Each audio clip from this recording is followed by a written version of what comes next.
Acionada. Eu tinha pedido ao médium que descobrisse o braço e então lhe disse: podereis dar-me a primeira letra do nome de família de um amigo falecido, no qual estou pensando. Fixei os olhos no seu braço e, depois de algum tempo, ali vi aparecer a letra W, que depois, gradualmente, se apagou. Era a primeira letra do nome em que eu pensava. Eis aí dois fatos maravilhosos, uma resposta a uma pergunta mental, escrita num braço humano à minha vista e dada a uma pergunta inesperada. Mais de um ano depois, tive ainda com o Sr. Foster uma prova semelhante, e, pelo fato de haver na ocasião tomado minuciosas notas, relato a experiência, arriscando-me a ser considerado fastidioso. A letra F. Um círculo de 8 pessoas achou-se reunido, ao anoitecer de 15 de novembro de 1861, na residência do Sr. Foster, na bem conhecida casa da Rua East 20, de New York, morada de duas senhoras, ambas espíritas sinceras, e cujas recentes perdas o nosso país deplora, Alice e Poebe Cari. No começo, fomos todos convidados a escrever um ou mais nomes de amigos mortos, cada qual em um pequeno pedaço de papel, enrolá-los bem e misturá-los no centro da mesa. Eles eram ao todo 20 ou 30. De tempos a tempos o Sr. Foster dirigia uma mensagem a um dos presentes e entregava-lhe um dos papelinhos, sem abri-lo, colhido do maço central. Em todos os casos, as mensagens eram apropriadas aos nomes e às pessoas a quem os papéis eram entregues. Em 6 casos, o nome do falecido apareceu escrito no braço do Sr. Foster, mas o braço só era descoberto quando ele queria mostrar-nos o nome. Quando só restavam 8 ou 10 papelinhos, eu disse ao Sr. Foster, entre os que ainda não foram distribuídos, há um escrito por mim. Desejava fizesseis aparecer em vosso braço a primeira letra do nome que escrevi. Ia, porém, acrescentar o pedido para descobrir o braço antes de a letra aparecer, mas contive-me no receio de que se ofendesse, julgando que suspeitasse dele. O Sr. Foster ficou calado por 1 ou 2 minutos, conservando as mãos pousadas na mesa e depois me disse: olhai para o meu pulso, estendendo ao mesmo tempo o braço esquerdo com a mão cerrada e a palma voltada para baixo, e levantando a manga da camisa até descobrir uma extensão de 3 ou 4 polegadas do braço.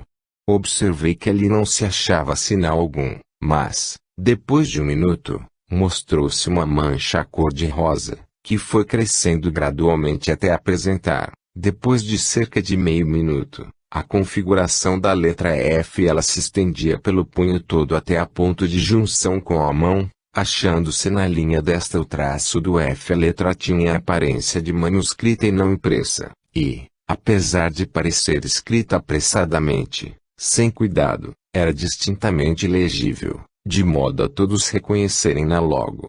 Conservou-se visível por mais de 2 ou 3 minutos, apagando-se depois gradualmente.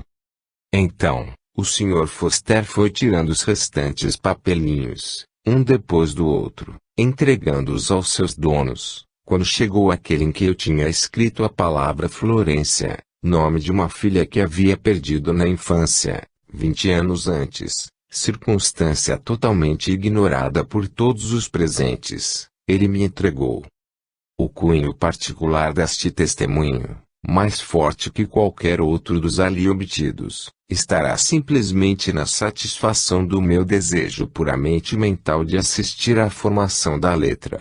O leitor que tire as suas deduções, tendo em vista as circunstâncias.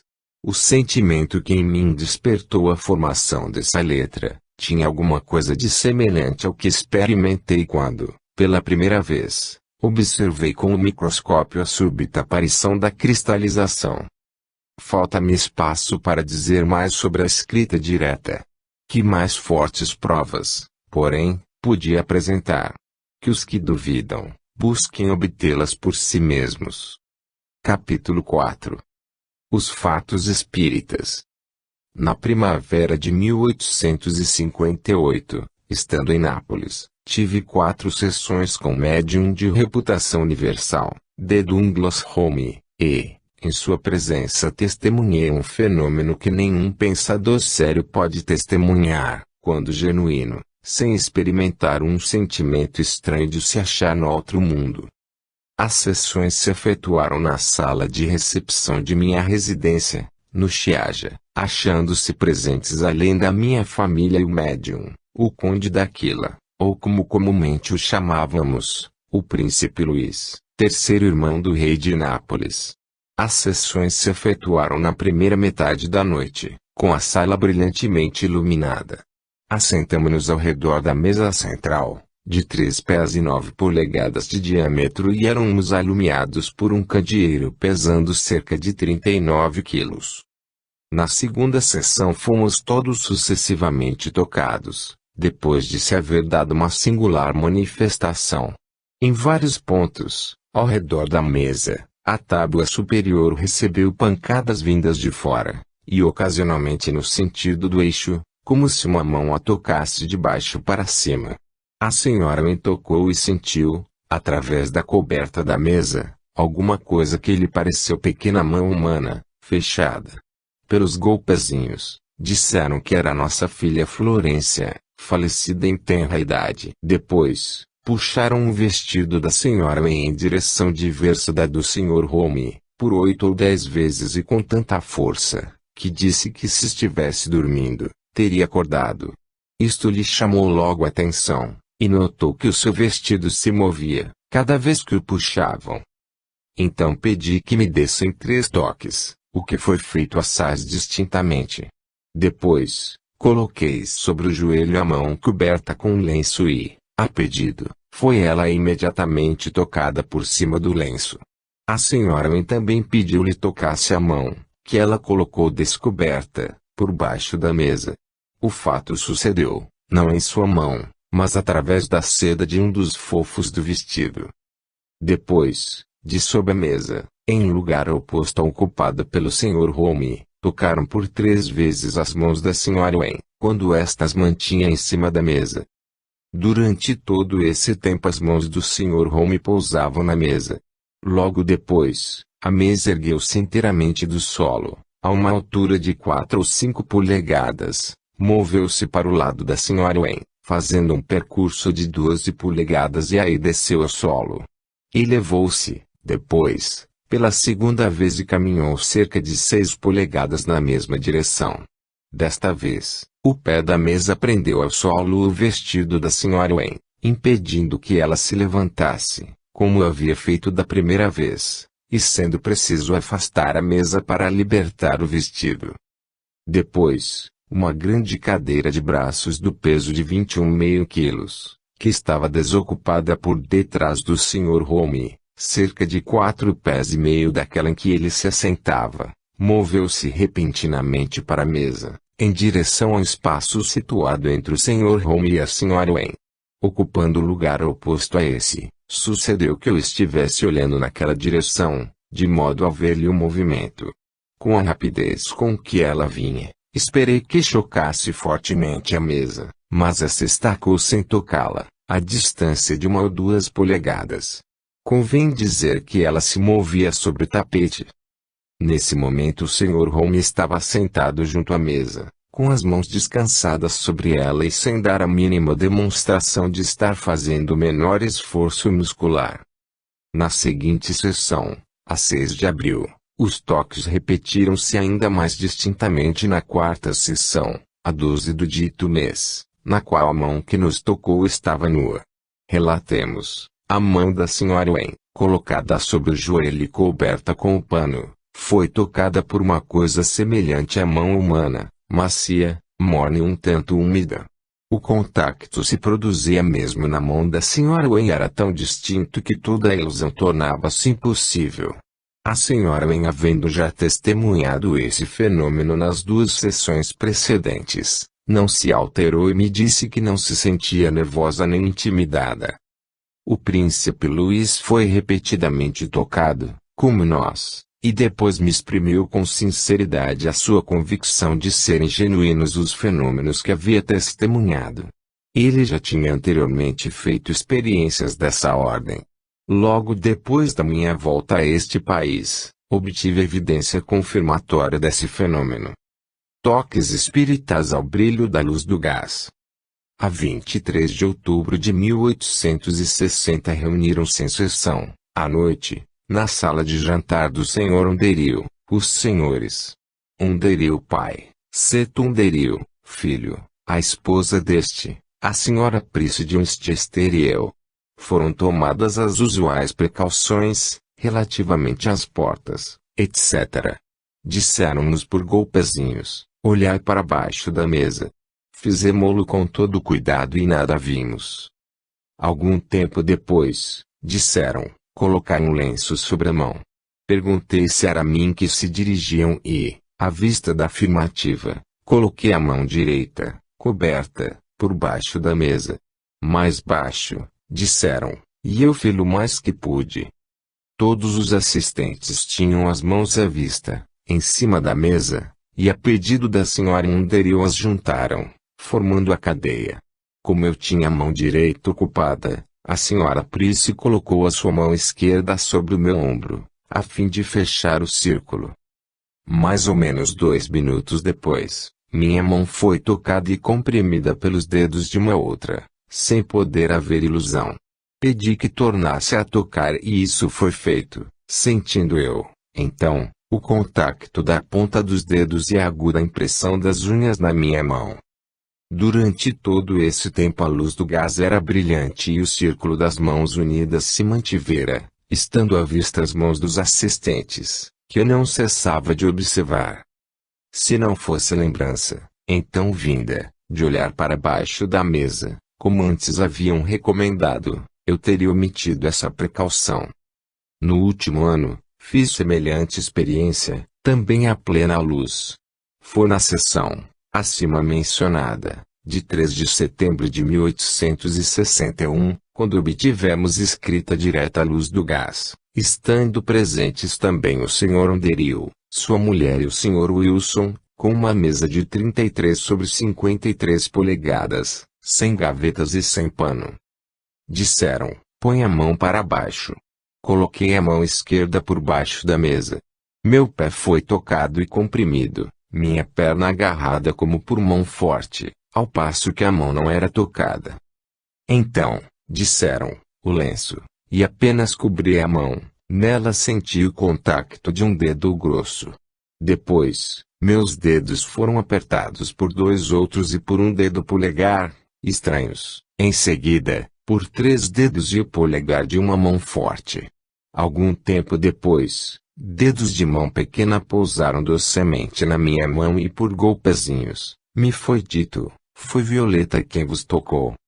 Essa experiência foi feita em uma sala bem iluminada, com a mesa descoberta e estando à vista as mãos de todos os assistentes.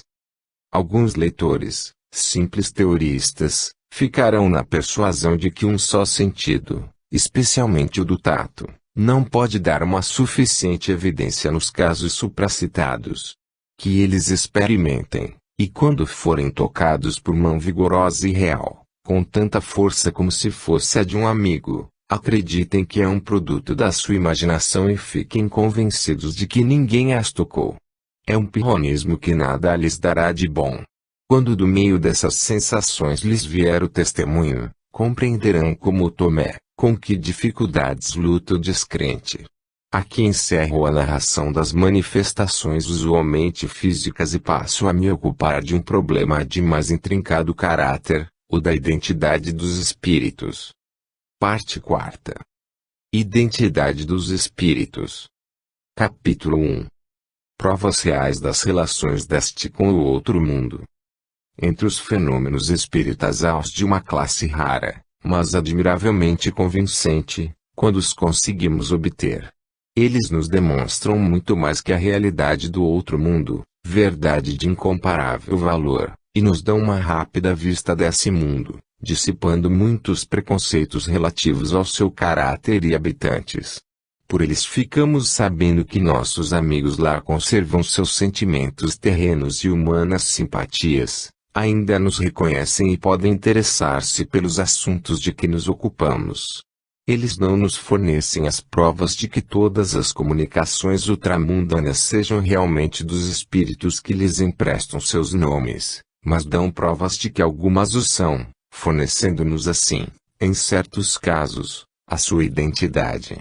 Dão-nos satisfatória afirmação de que reconheceremos nossos amigos no outro mundo e que lá os acharemos, muito menos modificados do que nos ensinam as fantasias teológicas.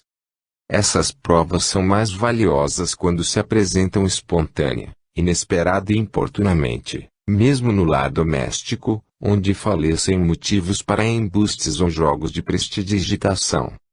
Julgo-me feliz em vos poder oferecer um exemplo que me foi fornecido por amigos, em cuja boa e sagacidade tenho plena confiança. Sei os nomes de todas as pessoas cujas iniciais são dadas na seguinte narrativa, não os publicando por extenso por não estar autorizado. Só quando a sociedade aprender a respeitar e cessar de ridicularizar testemunhos desta ordem, se poderá condenar a reserva dos que nela buscam um refúgio contra tais injustiças, recorrendo ao anonimato. Um espírito regulando seus negócios deste mundo. A senhora G., mulher de um capitão do exército dos Estados Unidos, residia com o marido em Cincinnati, em 1861. Antes disso, várias vezes ela ouvira falar das experiências espíritas, mas tinha-lhe faltado oportunidade para experimentar a sua realidade. Além disso, considerava pecado a tentativa das comunicações com o outro mundo. Nunca se tinha encontrado com algum dos chamados médiuns profissionais. Aconteceu, porém, que no ano supracitado, uma senhora de suas relações, a senhora C., conheceu que dispunha da faculdade de obter mensagens por meio da tipologia, e ocasionalmente fez algumas sessões com alguns amigos íntimos, entre os quais estava a senhora G. Essas sessões continuaram pelos anos de 1861 e 1862, sendo de algum modo necessário vencer a repugnância da senhora G. por tais assuntos e para o que concorreu sua curiosidade. Deu isso em resultado a sua plena convicção. Em dezembro de 1863 faleceu-lhe repentinamente um irmão do marido, familiarmente conhecido por Jacques. Em março de 1864, a senhora G., no retiro de sua residência de campo, perto de Cincinnati, recebeu a visita de uma amiga, senhorita B., que possuía faculdade mediúnica, e as duas resolveram fazer uma sessão. Ao meio do trabalho, a jovem amiga levantou-se, ficando só a senhora G., como ela continuasse a tocar ligeiramente a mesa com os dedos, viu-a mover-se pela sala e entrar pela porta que dava para outra sala próxima. Esse movimento, operado sem contacto em sua presença, fez com que a senhora G. conhecesse que também era médium. Assentando-se as duas de novo, foi-lhes dado o nome de Jacques. A senhora G. perguntou-lhe, desejas alguma coisa, irmão? A resposta foi, dai a Ana aquele anel. Ana M. era o nome de uma jovem com quem ele ia casar-se, quando morreu. A senhora G. não conhecia o anel, mas se lembrava de que, quando Jacques morreu, o marido havia mostrado a um amigo do falecido um pesado anel de ouro, que lhe pertencera. Ela perguntou se era aquele o anel, obtendo resposta afirmativa. Dias depois, vindo a mãe de Jacques visitá-la, ela nada lhe disse acerca da comunicação recebida, mas, no correr da conversação, a visitante contou que a senhorita Ana me tinha procurado e lhe dissera ter dado a Jacques, por ocasião do seu ajuste de casamento, um anel de ouro, que ela desejava lhe fosse agora restituído. A senhora G. e seu marido ignoravam que tal anel tivesse pertencido à senhorita Ana, pois Jacques nada lhes havia dito a respeito. Empregaram-se os meios precisos para a restituição.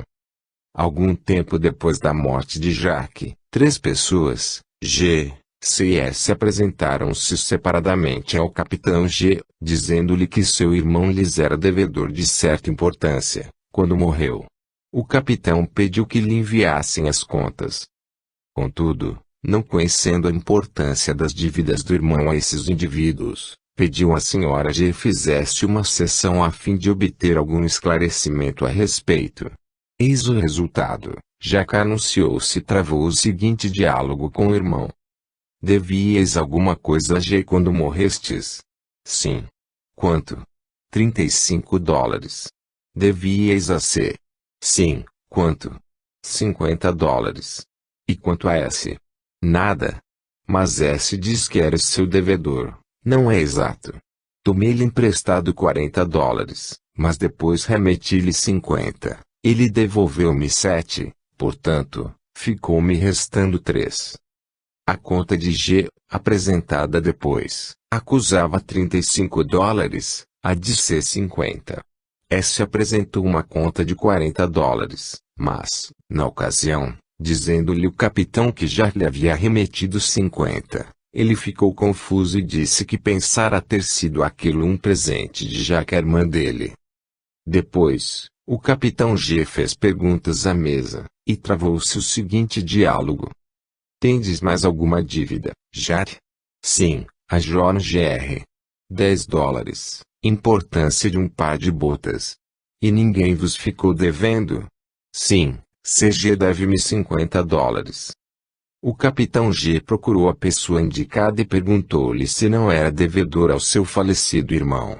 Sim, respondeu-lhe o interrogado, devo-lhe $15. Mas, ele vos emprestou 50. É exato, mas eu restituí-los, menos 15. Creio que tendes os recibos do que restituístes. O interpelado prometeu levar-nos, mas, afinal, teve de pagar os $50. Finalmente, o capitão G procurou o Sr. Gr, o sapateiro, que não tinha apresentado conta alguma, desejando obter a verificação mais completa que lhe fosse possível. Sr. Gr, estarei-vos devendo alguma coisa? Perguntou o capitão. Não. Nada me deveis, respondeu o interrogado, mas vosso falecido irmão me estava devendo $10. Importância de um par de botas. Bem. Aqui os tendes.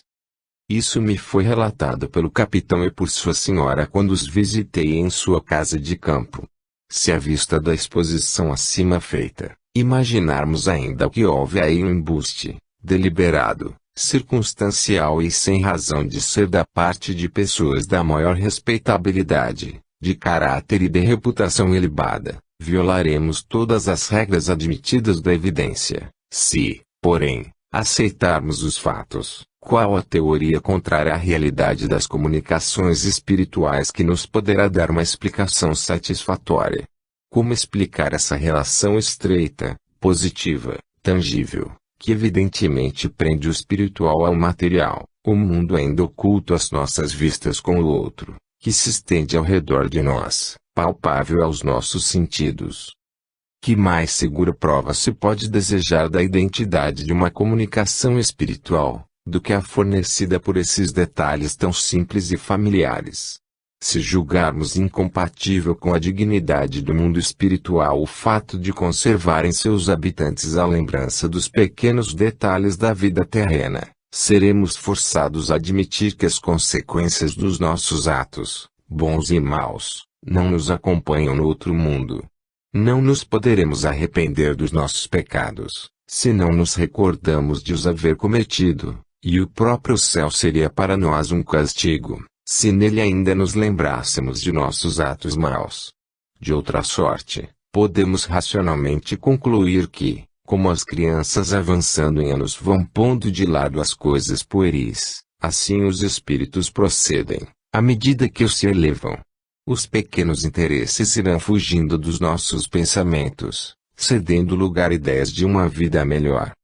E isto, sem dúvida, deve dar-se no princípio da fase espiritual, ou no fim da terrenal, na proporção do adiantamento espiritual do indivíduo. Vou apresentar ainda um outro incidente que tem peculiar interesse, além da prova de identidade que oferece. Ele nos fornece um exemplo da faculdade de distinguir os espíritos, da qual São Paulo nos fala, ou daquele que no vocabulário moderno tem o nome de aparição subjetiva, visível aos videntes, ainda que invisível às outras pessoas, Aparições que, apesar do seu caráter subjetivo, não devem ser classificadas como alucinações. A irmã Isabel. Uma tarde de domingo, no verão de 1855, um médico notável de New York, o Dr. H., assistia à missa na igreja do reverendo Dr. Bellow. No curso do sermão, quando a sua atenção estava presa aos argumentos do pregador, foi repentinamente distraída, de modo inesperado, pela aparição de 3 figuras femininas. Elas se mostraram ao lado esquerdo do templo, e depois, lentamente atravessaram o espaço vazio que ficava em frente ao púlpito, reconhecendo então o Dr. H., em 2 delas, sua mulher e sua mãe, ambas falecidas. A terceira figura, colocada entre as 2 outras e tendo um braço passado ao redor da cintura da de sua mãe, era de uma formosa jovem. Suas atitudes e gestos indicavam ser uma filha da outra, mas as feições eram totalmente desconhecidas do doutor, não se assemelhando absolutamente às da única irmã que ele tivera, a Ana, falecida em tenra idade, havia 39 anos. O grupo parou do lado direito da igreja, e ali, 2 figuras, a de sua mulher e a da jovem foram-se gradualmente apagando, para ficar somente a de sua mãe, que, por alguns minutos, fitou nele um afetuoso olhar, para desaparecer também. O Dr. H. teve tempo bastante para observar todas as particularidades dos vestidos das figuras, a touca lisa da quaquês, o alvo lenço de musselina preso ao peito, o vestido de seda cinzenta, justamente como usavam, no tempo que ela morreu, as damas idosas da Sociedade dos Irmãos. Era a primeira vez que em toda a sua vida, o Dr. H. tinha visto uma aparição. Nada, até então, lhe havia dado a mínima indicação de possuir o dom espiritual, a não ser o fato de ter visto, uma vez, quando ia buscar um livro que se achava sobre uma mesa, esta, sem causa aparente, mover-se para o seu lado, aproximando-se de algumas polegadas. O efeito produzido por um fenômeno tão novo e inesperado, qual a aparição dessas figuras, foi grande. Profundamente pensativo e inclinado a crer que a terceira figura devia ser a de sua irmã Ana, ele foi ter, na tarde seguinte, com um médium, uma das irmãs Foster, a fim de obter explicações. A pedido do médium, foi pensando, sem pronunciar, em nomes de mulher, para que a tipologia indicasse o da jovem, mas passou pela de Ana sem ouvir o sinal esperado, que só veio, quando ele pensou no de Isabel. Em vão Dr. H. deu tratos à memória, buscando lembrar de alguma parenta falecida, que assim se chamasse. Em segunda prova, começou a pensar nos graus de parentesco que o podiam ter ligado a essa jovem, e quando pensou no de irmã, a pancada se fez ouvir, nítida. É engano, disse ele. Nunca tive irmã chamada Isabel. Uma só morreu, e essa se chamava Ana. Depois, fazendo um apelo à inteligência oculta, perguntou: terei meios de verificar que a figura que via abraçando minha mãe, era de uma irmã? Sim, foi a resposta. E chamou-se Isabel? Foi também afirmativa a resposta. Algo abalado com essa persistência, o Dr. H. lembrou-se de que a Bíblia de sua família, que ele não mais vira desde a meninice, achava sem poder de sua madrasta, residente a 70 milhas dali. Sucedendo-lhe depois achar-se nas vizinhanças, foi visitá-la e teve oportunidade de examinar o registro do nascimento e da morte dos membros da família. Ali, com grande espanto, encontrou registrado o nascimento de uma filha, com o nome de Isabel, em 1826, juntamente com o do seu falecimento poucas semanas depois. O fato sucedera durante uma ausência sua, por 5 anos, da casa paterna, há um tempo em que as correspondências postais eram mais difíceis que agora. É provável que se houvesse extraviado a comunicação desse nascimento e morte, sucedidos em sua família com intervalo tão breve.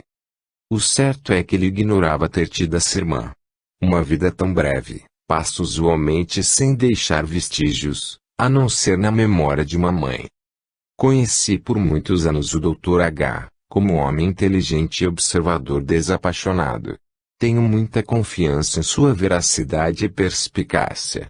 Foi ele mesmo quem me fez essa narração, que depois de escrita foi submetida ao seu exame e confirmada com pequenas correções. Cumpre-me observar que o fato indicado pela aparição e confirmado pelo médium, não só era desconhecido do observador, como contrário à sua convicção, a ponto de conservar-se ele incrédulo, até receber uma incontrovertível evidência. Com mais uma narrativa adicional, semelhante à presente, encerrarei este capítulo. A promessa da avó. No mês de março de 1846, 3 damas, mãe e 2 filhas estavam reunidas na sala de jantar de um prédio, situado à Rua C, oeste de Filadélfia, entre 1 e 2 horas da tarde. A casa compunha-se de 2 lancos, separados por um vestíbulo central, ficando do lado esquerdo a sala de visitas, e do direito a de jantar, ambas com janelas para a rua. A mãe, Senhora R., mulher do Dr. R., assentou-se junto à janela da frente e da parede que separava a sala do vestíbulo. Entre ela e a porta que dava para o vestíbulo, havia um sofá junto à parede, no qual se achava assentada sua filha mais velha, então solteira e com 19 anos de idade, hoje, porém, casada com o reverendo Sr. T., clérigo episcopal. Ambas estavam em posição de ver a porta de entrada da sala e observar o que nesta se passasse. Em frente de sua mãe, assentada num tamborete baixo, estava a filha mais moça, então com 17 anos. Todas 3 ocupavam-se com trabalhos de agulha, conversando de assuntos triviais. A porta que dava para o vestíbulo, distava 10 a 12 pés da parede da frente, e no tempo a que nos referimos, ela apresentava apenas uma abertura de 3 ou 4 polegadas. De repente, mãe e filha mais velha viram, ao mesmo tempo, adiantar-se silenciosa, como vindo dessa porta, uma figura de mulher. A aparição trazia um vestido de cetim turco, negro, um chalé de musselina branca cruzado ao peito, e, na cabeça, um chapéu branco. Em sua mão as 2 senhoras distinguiram uma bolsa branca, qual usavam frequentemente as damas quaquês, com o cardê enrolado ao redor do punho e a bolsa segura na mão. A filha mais moça, notando os olhares das 2, voltou-se e viu também a aparição, mas não tão distintamente como as outras 2. A figura caminhou lentamente pela sala, até uma distância de 2 a 3 pés da parede da frente. Ali, parou diante do retrato do Dr. R., colocado no vão das 2 janelas da frente, fixando-o por espaço talvez de meio minuto. Depois, voltou-se e moveu-se lentamente para a porta, onde surgira no começo. A porta não se abriu, mas a figura por ela desapareceu, quando as damas a fitavam. Na sua passagem pela sala, quer na vinda, quer na volta, ela se aproximou tanto da mais velha das 2 irmãs, que seu vestido pareceu roçar o desta. Apesar disso, não se ouvia nem o eco de seus passos, nem o rugir do seu vestido, nem outro qualquer ruído, enquanto a figura se movia. Essa circunstância e o desaparecimento sem abrir a porta, como seria preciso para uma saída natural, não produziram, a princípio, uma impressão extraordinária. Sendo a figura tão distinta e palpável como um visitante humano, apesar de parecer que deslizava antes que caminhasse, os pensamentos só depois se fixaram nisso. Durante a cena acima descrita, nenhuma palavra foi pronunciada na sala. "Quem é?" foi a exclamação da Sra. R., dirigindo-se à filha mais velha. Apenas interrompeu seu mudo espanto. "Foi vovó", respondeu interrogada. Imediatamente, a Sra. R. deixou a sala, sem dizer palavra. A casa foi examinada desde o sótão até a adega, mas não se encontrou vestígio algum de pessoa estranha. Para aumentar a certeza do resultado dessas pesquisas, examinaram o terreno ao redor da casa, abaixo do nível da rua e os degraus da escada. tudo coberto de ligeira camada de neve. Em ponto algum, encontraram traços de pé humano. Além disso, dois pequenos que brincavam na varanda, não viram entrar pessoa alguma. Comparando depois suas observações, as damas verificaram que as impressões produzidas por essa extraordinária aparição foram exatamente as mesmas. Fui primeiro informado de todas as particularidades da ocorrência pela filha mais velha da senhora R, as quais foram todas confirmadas por esta. A figura assemelhava-se a uma pessoa real, e as informações sobre o vestuário da aparição combinavam perfeitamente. A figura atravessou a sala, aproximou-se da parede da frente, parou em frente do retrato e fixou-o, voltou à porta e aí sumiu-se. Nenhum som foi ouvido. Convém acrescentar que elas não estavam falando, nem pensando na dama cuja imagem assim se lhes apresentou repentinamente. A senhora R, como sua filha, tinha logo reconhecido a figura da sogra, falecida havia já 10 anos. Não só as feições e a configuração do corpo, mas também os menores detalhes do vestuário eram a reprodução fiel da sua pessoa e do modo usual de trajar, quando na terra. Tinha ela no começo feito parte da sociedade dos irmãos e, até certo ponto, conservara sempre o estilo das peculiaridades do vestuário. Na tarde desse mesmo dia, as damas relataram o incidente ao Sr. Y, que me informou do que lhe haviam contado, poucas horas depois da ocorrência, combinando tudo com o que depois as damas me referiram. Ele me informou que nunca tinha visto a velha senhora R, porém, que na manhã seguinte, visitando 3 velhas irmãs que tinham tido íntimas relações com ela, pediu, sem mencionar o que se havia passado, lhe fizessem uma descrição da sua aparência pessoal e modo usual de trajar. Tudo, ponto por ponto, era conforme com o que lhe haviam contado. Tratemos, agora, de mencionar outras particularidades que aumentam a importância dessa narrativa. Pouco antes da morte, a mãe do Dr. R tinha estado com o filho para que comprasse uma casa na vizinhança da que ele ultimamente ocupava, dizendo, nessa ocasião a sua amiga senhora C, que se o filho o fizesse, ela, se lhe fosse permitido, viria do outro mundo para testemunhar a sua prosperidade. Isso foi depois contado pela senhora C ao reverendo Sr. Y, e por este a mim.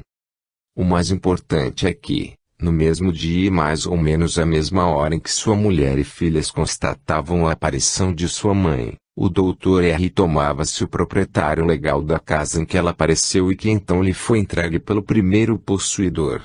Apesar de haver ele falado à sua mulher e à família, da sua intenção de comprá-la, não havia razão para supor que a transação se efetuasse naquele dia. Quando de volta, à tarde, ele narrou o fato, à mesa, mostrando a escritura da compra, causou a todos uma surpresa inesperada. Não será admirável que, passado esse primeiro momento de satisfação pela compra feita, tenha ocorrido simultaneamente à mente da mãe e da filha a lembrança daquela que tão ardentemente o desejava e que lhes havia aparecido, na casa do filho, no momento em que se lavrava o contrato. Não é surpreendente que a senhora C tenha se então lembrado da promessa de sua velha amiga, promessa que tinha sido tão singular e pontualmente cumprida. Talvez o leitor ache esquisito que o espírito da mãe do Dr. R, nessa ocasião não se tivesse apresentado ao filho, antes que a nora. Mas, terá-lhe a certeza da sua possibilidade? Parece ser uma regra geral o fato das aparições, do mesmo modo que os outros fenômenos espirituais, só se darem em circunstâncias favoráveis, e o de estarem essas circunstâncias ligadas aos atributos pessoais ou particularidades da organização dos espectadores ou de algum destes. A senhora R, a nora, evidentemente possuía algum desses atributos, pois já em diversos períodos de sua vida havia tido sonhos de caráter profético. Falarei deles quando me ocupar com o dom da profecia. A respeito do incidente supramencionado, cumpre-nos recordar que ele se deu 2 anos antes do aparecimento do Espiritismo nos Estados Unidos, Quando a ideia de uma excitação epidêmica, caso tal alegação tivesse valor, estava fora de questão, que a aparição, tanto quanto se pode julgar, foi objetiva, vista ao mesmo tempo por 3 pessoas concordes nas narrações que fizeram, deu-se a plena luz do dia e num momento em que os pensamentos das testemunhas ocupavam-se com seus trabalhos diários, que essas testemunhas eram pessoas desinteressadas e, por sua posição social, incapazes de uma combinação com o fim de iludir aos outros, e que a coincidência da promessa condicional e seu cumprimento no momento exato da satisfação da condição imposta é demasiado forte, para que o fato seja atribuído ao acaso. Se, em tais circunstâncias, a identidade do espírito da avó é demonstrada com uma razoável certeza, cabe ao leitor resolver. Capítulo 2. Identidade de um espírito que deixou a Terra há 300 anos. O ramo da pneumatologia, que se ocupa com os fenômenos ultramundanos, é muito novo e tem sido até agora objeto de estudos tão pouco acurados, que só com muita cautela se pode falar de suas leis, especialmente daquelas que determinam as condições em que os espíritos podem ou não se comunicar com a Terra. É arriscado generalizar-se quando, em comparação, se dispõe de tão pequeno número de fatos. Contudo, julgo provável que uma grande parte dos espíritos que se nos manifestam só o fazem por um tempo limitado, depois de haverem deixado a vida terrena. Seu destino é caminhar e subir, e devemos supor que os da classe mais adiantada ocupem-se mais com as cenas da beleza e bondade que ali se lhes patenteiam, do que com as lembranças da sombria e variável morada que deixaram. Devemos, contudo, excetuar o fato dos que, algumas vezes, são atraídos para a esfera mais baixa por um poder que no céu é maior que na terra, por uma força cujo domínio é mais forte nas naturezas nobres e elevadas. A mais forte de todas as potências do coração, o amor humano, que tantas vezes sobrepuja aqui milhares de dificuldades, é o sentimento que vemos comumente vencendo a morte, obrigá-los a transporem o golfo que separa a vida terrena da existência espiritual. É por isso que muitas vezes, no decurso de alguns anos, 10, 30, 50, enquanto padecem os seres que aqui deixaram, esse sentimento imortal parece imperar sobre aqueles que partiram. Divididos entre o céu e a terra, incapazes ainda, enquanto os choram aqui, de gozar daquela paz que cede a tudo o que se pode supor, incapazes de partilhar da alegria dos que vivem contentes, até que esses lamentadores, então afastados deles, como se fossem os verdadeiros mortos, revivam onde eles estão. Os que chamamos comumente mortos mostram-se desejosos de patentear-lhes seu afeto sincero e incessantes cuidados, ansiosos por ajudá-los, confortá-los e encorajá-los. Esses esforços de amor terreno, porém, são apenas transitórios nas altas esferas. A morte ali é um anjo de misericórdia, um arauto das alegrias do céu, cujas mensagens são objeto dos mais ardentes desejos das almas sofredoras. É por ela, por esse Consolador, que se reunirão em muitas mansões do além os que ainda vagam na terra, nelas fazendo reinar um vácuo sensível, produzindo essa reunião uma satisfação com a qual os corações não mais se desviarão dos gozos celestiais. É certo que aquilo a que na terra chamamos filantropia e que no outro mundo parece, principalmente, tomar a forma do mais ardente anelo de trazer a luz da imortalidade às trevas deste mundo, pode fazer que espíritos benévolos nos busquem mesmo aqui, quando reine o amor completo em nossas reuniões. É o que nos parece ter se dado com o Dr. Franklin, como veremos adiante na parte 5ª, capítulo 4. Julgo, porém, que isso é antes exceção, que regra. Em geral, parece que não são da mais alta classe os espíritos que continuam, de geração em geração ou, mais especialmente por séculos e séculos, a visitar a Terra, que não são os Confúcio, Sócrates e Solon, nem os Milton, Shakespeare e Newton. Contudo, isso não é mais que a minha opinião individual. Ainda não obtive provas de identidade de qualquer espírito, celebrado na antiguidade por sua bondade ou talento e que voltasse, depois de séculos, para instruir ou reformar a humanidade. A minha ideia é que eles terminaram sua tarefa na Terra, e hoje só têm deveres de uma outra esfera. Creio que somos aqui confinados para completar nosso progresso terrenal, e que o auxílio que recebemos do alto não invalida nem torna dispensáveis os nossos esforços aqui.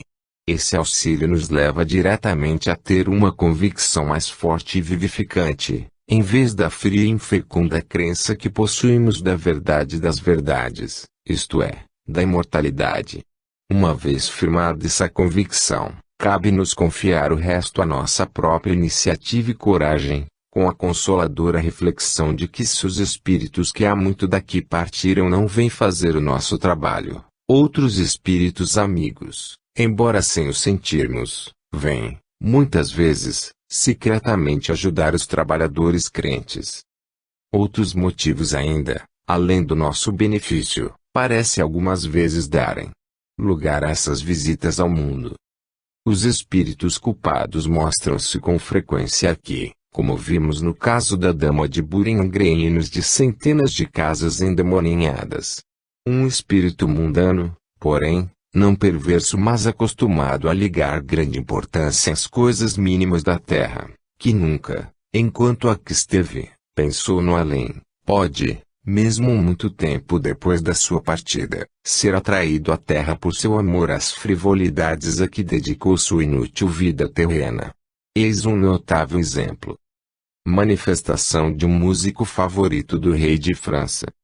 Nos dias que ainda não vão longe, em que Paris se considerava o centro da civilização e pretendia ser a mais alegre e brilhante das capitais do mundo, no ano de 1865, vivia ali, e creio que ainda vive, um respeitável gentil-homem, que herdara dos antepassados o dom musical.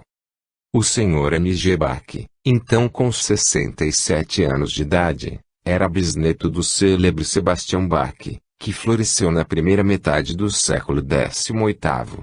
Apesar de ser a sua saúde um tanto delicada, ele estava, na época que nos referimos, no pleno gozo de suas faculdades mentais. Era um compositor aplicado e muito estimado por seus colegas de arte, tanto por seus talentos profissionais, como por sua retidão e amabilidade.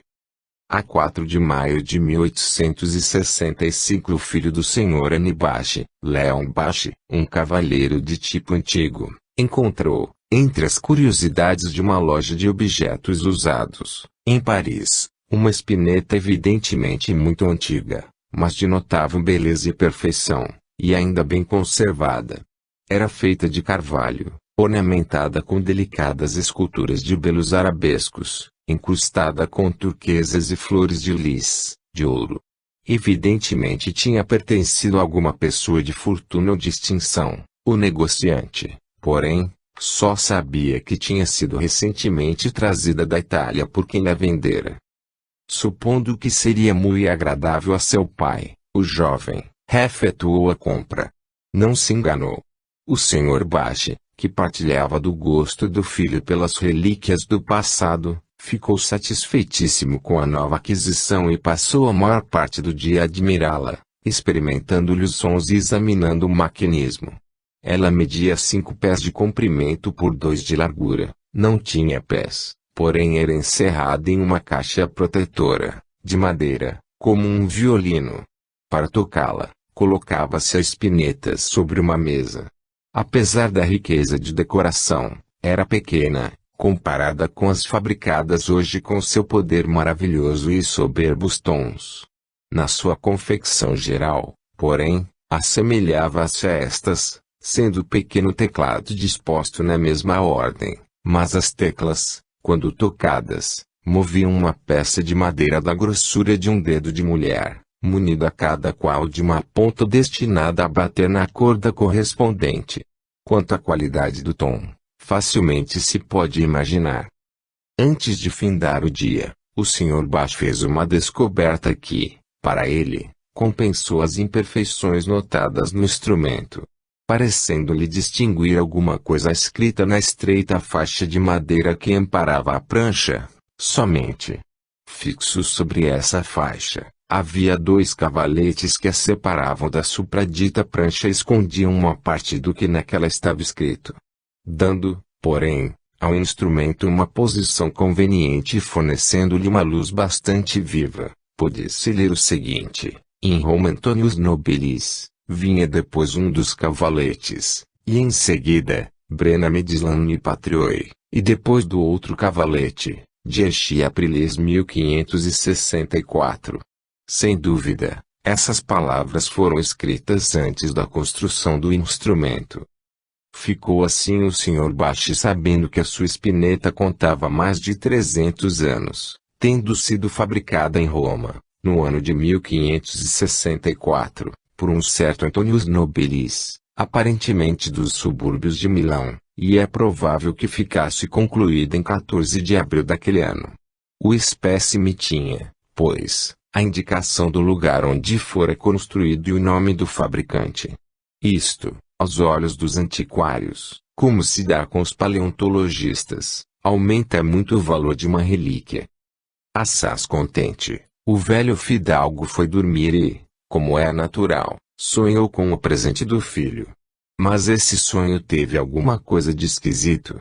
Nele se lhe apresentou um belo jovem estrangeiro, trazendo a barba cuidadosamente penteada e trajado elegantemente, à moda da antiga corte francesa, rico gibão com a largo colarinho e as mangas justas e golpeadas na parte superior, amplo calção, meias compridas e sapatos de entrada baixa, com tope. O chapéu alto, pontudo e de abas largas, era adornado com uma pluma branca. Esse jovem, fazendo mesuras e sorrindo, adiantou-se para o leito do Sr. Bachi assim e falou: a espineta que hoje possui me pertenceu. Dela me servia para agradar ou distrair meu amo, o rei Henrique. Em sua juventude, ele compôs uma área que gostava de cantar, acompanhado por mim, e cujas letras tinham sido escritas em memória de uma dama quem ele muito amava e de quem, com grande pesar, se achava separado. Essa dama morreu, e, nos seus momentos de tristeza ele costumava cantar essa área. Depois de algum tempo, esse estranho visitante continuou: vou tocar-lhe e buscarei o meio de vos fazer recordar, pois a vossa memória é fraca. Assentou-se junto de Spinetta e nela acompanhou as palavras que ele mesmo cantou. O velho despertou chorando, tocado pela tristeza do cantor. Acendendo uma vela, verificou que eram 2 horas. Pensando, então no sonho e parecendo-lhe ainda ouvir a dolente melodia daquele cântico, dispôs-se a dormir de novo.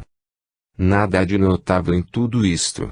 Se sucedeu alguma coisa ao Sr. Bachi antes do despertar na manhã seguinte, ele de nada se lembrava quando abriu os olhos já pleno dia.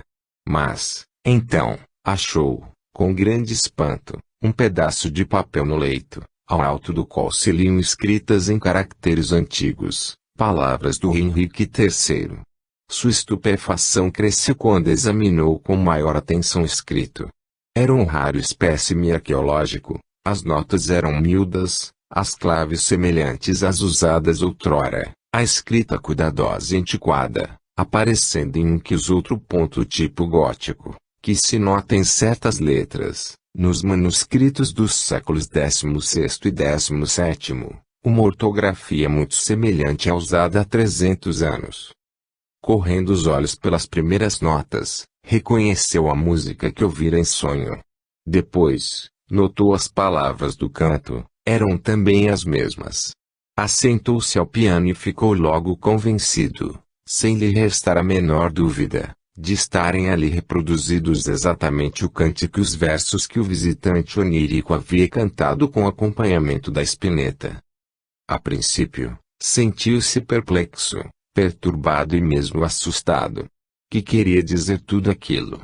Ao sonho mesmo, apesar de vivaz e notável, ele, quando acordou de noite, não havia ligado importância. Mas que era isso? Prestando atenção ao papel achado no leito, viu que era a 4ª página de uma folha de papel de música, nas 2 primeiras das quais ele, No dia anterior, tinha escrito uma música de sua composição, folha essa que havia deixado na secretária. Podia alguém tê-la dali tirado durante a noite. Mas, quem foi esse alguém, que assim encheu as 2 páginas em branco com essa misteriosa música de uma época passada? Alguém estivera ali. Teria sido ele próprio. Mas, não era sonâmbulo, não lhe constava que, alguma vez, dormindo, passeasse pela casa e escrevesse. Não acreditava, nem conhecia o espiritismo, portanto, não havia possibilidade de lhe ser sugerida a ideia de uma mensagem espiritual. Estava confuso e desnorteado, principalmente depois que notou a coincidência dos nomes e datas. O homem da visão havia falado do seu amo, o rei Henrique. No alto da página em que estava escrito o canto, lia-se que a letra era de Henrique III. A espineta fora construída em 1564, quando Henrique, então Duque de Anjou, tinha 14 anos de idade. Que haverá de mais natural que o fato de haver ele encontrado esse instrumento, alguns anos depois, em sua viagem, de Roma à corte de França, e tê-lo trazido, quando a história diz que era um compositor musical de algum merecimento. O Sr. Bach falou dessas maravilhas aos seus amigos, que as foram contando a outros, e bem depressa uma multidão de curiosos, literatos, artistas, antiquários e outros afluiu aos aposentos do conhecido músico, a fim de ouvir de sua própria boca a narração e ver, com os próprios olhos, a maravilhosa espineta. Entre esses visitantes estavam alguns espíritas convictos, e foi então que, pela primeira vez, o Sr. Bach ouviu falar de médiuns escreventes e teve conhecimento de que a sua mão podia ter sido guiada para escrever durante o sono. Tudo isso, apesar de muito insólito e estranho para afirmar sua crença, fê-lo pensar, e, certo dia, 3 ou 4 semanas depois do sonho, sentindo a cabeça pesada e um estremecimento nervoso no braço, veio-lhe a ideia de que talvez algum espírito desejasse escrever por seu intermédio, a fim de por esse meio fornecer-lhe qualquer explicação do mistério que não conseguia esclarecer. Apenas tomou o lápis e o papel, perdeu a consciência de si nesse estado, a mão escreveu em francês: o rei Henrique, meu amo, que me deu a espineta, hoje de vossa propriedade, escreveu 4 linhas em um pedaço de pergaminho, que fez pregar na caixa, na manhã em que me enviou o instrumento. Alguns anos depois, tendo de viajar e de conduzir comigo a espineta, receando perder o pergaminho, tirei-o e por segurança, coloquei-o em pequena abertura, à esquerda do teclado, onde se acha ainda. Essa comunicação era assinada Baldasarini. Depois dela estavam as linhas seguintes: o rei Henrique dá esta bela espineta a Baldasarini, um músico excelente. Se achar que não é boa, se a crê e singela, que em lembrança, ao menos, a conserve presente. Afinal, aparecia alguma probabilidade de obter uma evidência tangível em relação a esses mistérios. Restava encontrar uma prova para determinar se Baldasarini era um mito ou um personagem real, capaz de esclarecer os fatos em causa. Para satisfazer a curiosidade pública, a espineta ficou alguns dias exposta no Museu Retrospectivo do Palácio da Indústria, e foi nesse tempo que a comunicação foi escrita. Imediatamente, mandaram-na buscar. Imagine-se com que ânsia nervosa pai e filho aguardavam a sua chegada, a fim de verificar se a história do pergaminho, escrito pela própria mão do rei e escondido em uma abertura da caixa do instrumento, era um romance ou uma realidade. Durante 1 ou 2 horas, diz o Sr. Bach, eles exploraram todos os recantos do velho instrumento, sem nada encontrarem. Afinal, quando já toda a esperança parecia perdida, Léon Bach, relendo o que a mão de seu pai tinha escrito, propôs que, sem inutilizá-lo, se desmanchasse o instrumento. Quando retiraram o teclado e afastaram alguns martelos, descobriram embaixo e do lado esquerdo, uma estreita fenda na madeira, na qual se achava oculta uma tira de pergaminho de 11 ou 12 polegadas de comprimento por 2/4 de largura, na qual se viam escritas, com mão firme, 4 linhas semelhantes às que a mão do Sr. Bash tinha traçado, mas a quadra recém-achada trazia a assinatura manual de Henrique. Eles limparam-na como puderam, e então conseguiram ler. Eu, o rei Henrique III, S.